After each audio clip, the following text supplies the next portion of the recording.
Deca-Dence is continuing to pull twists and turns at every possible corner. I mean, the whole idea of Kaburagi's body being killed, and then it's like, okay, well, he's not dead, he's in a prison, so now he's going to use a new avatar. So the question comes up, like, how is he going to tell Natsumi? Because he's a different body, but he shares basically all the characteristics of Kaburagi. So what's going to happen? Is she going to naturally find out herself? Is he going to tell her? Is it going to cause like a rift and conflict? And then they say, no, his body's been saved by Minato this entire time in an illegal fashion, and he's gonna get his body back. And you're like, of course, how did we not see this coming?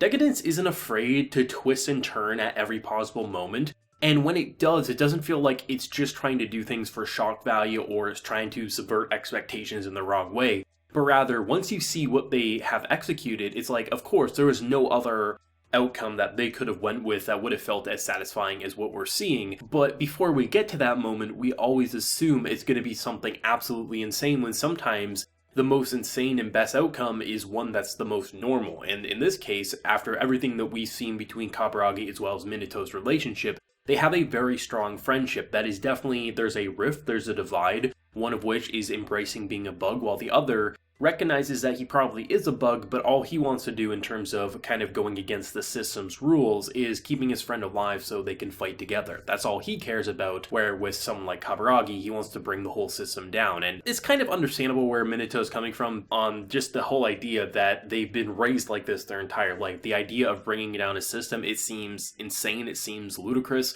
Why would you do that? It's completely understandable and believable why someone would get into that mindset and would firmly believe that he is insane. They both are bugs. They're both bugs in different ways, and I think it's interesting how some embrace it, like Jill or Kaburagi, and the others kind of hide away from it and just kind of play by the rules, but also not really admitting that the rules aren't always the end-all and be-all. So like Minato, he is basically going against the system this entire time just for Kaburagi's sake, where Kaburagi is doing it for a grander scale. And it's going to be interesting to see if he comes to his senses that they're pretty much the same before this anime ends, or if Minato's going to be one that's going to have to go down with the ship. I hope not, but this is a show where you really don't know what's going to happen. But by bringing back his original avatar, Kaburagi now has a lot of room for actual good possibilities, because he's not going to have conflict that I thought I was really going to enjoy, but now seeing him back into his original body, it makes me feel very happy that they're not going the route of keeping him in his old / new avatar that he kind of had, that he was operating with and things like that, because by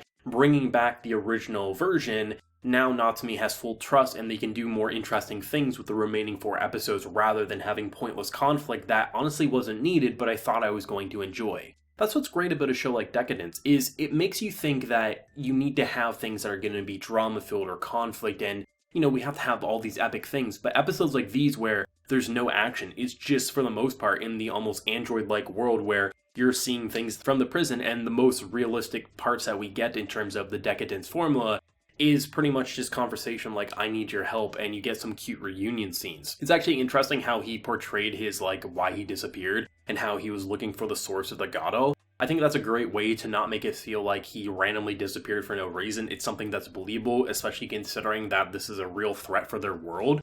And I like how he's not just like spilling the beans that, you know, he's almost like an artificial being from her point of view, but rather is just saying that this is a mission that it's going to be suicide, only you and me can go on it. And it gives a believable reason because she has this formed trust with him that is her boss. That's almost a father figure to her. She's going to believe in him if he's willing to believe in her and only take her and not some of the other top-ranked soldiers. So there's good, believable reasons for how things are happening, and even the more scummy aspects like how you have a drunken robot and a very creepy robot who are basically conspiring, one of which is just kind of blindsided because he's old and drunk and thinks he can be a hero. The other probably is hoping that if he exposes the plan that he thinks is guaranteed to fail, he'll probably get a pardon and will be able to go back to the Deca-Dence, kind of, you know, going into an avatar sleeve and things like that and having fun. You need stuff like that. It can't just be everyone supports it. But at the end of the day, it's understandable. Like, it would be more weird if he just kind of supported the plan and just didn't try to backstab anyone. And the backstabbing doesn't feel like it's coming from left field, but rather, why wouldn't some of these robots basically want to do that when it feels like that would be your one-way ticket out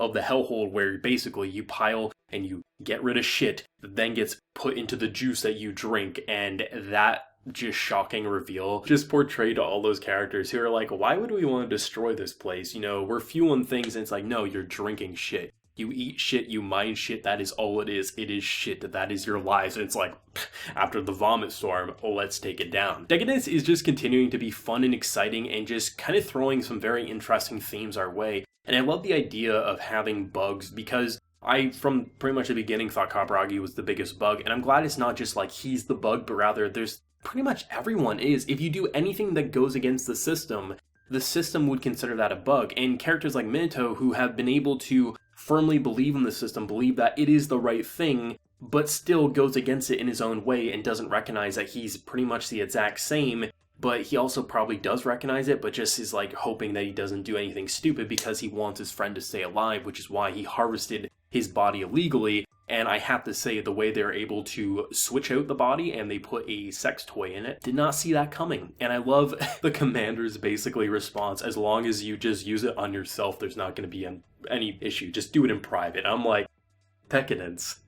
This is absolutely hilarious, and I love you for that. But actually, the whole idea of like how they had these like kind of chambers and these pods that were going around, I loved how they detailed it. It looked really, really cool. And I love the idea of all of these kind of characters just kind of bouncing around trying to find this pod. And then you have the anxiety of like, oh, they're not supposed to be here. And you have this like rushing factor. And then you have just like, okay, this dude's being too loud, I'm going to snap his neck so he doesn't. I'm like, this show is going wild. And it just has an insane fun factor to it while also being incredibly well written and executed in all the right areas. And I think the idea of trying to overtake and just kind of sabotage a place that is impossible to get through. You can't walk through it because your body will be deactivated or you'll absolutely be killed. So what are you supposed to do? And the idea of a chipless body, which makes sense because someone like Minato, which pretty much everyone unanimously agrees that that's exactly something he would do. He would keep his friend's body safe, he would remove the chip so it wouldn't be traced, and that's his one-way ticket to basically destroy this system.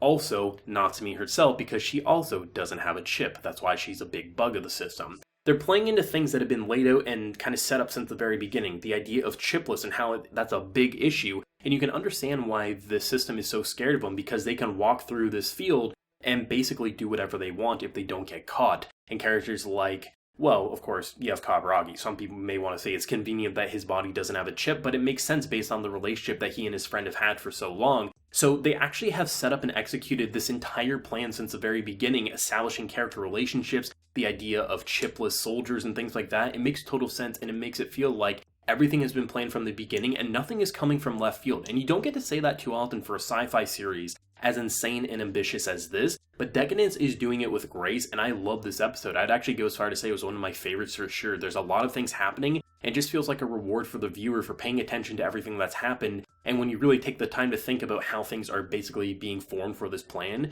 it feels like everything had purpose and planning since the very beginning, and not many series get that right. Of course, as always, let me know your thoughts and feelings though down below. What did you think, and where do you think it might go with episode 9 next week? If you enjoyed the video, be sure to leave a like to show your support, and remember to hit that subscribe button if you happen to be new around here. So until next time, everyone, please take care and have a good one.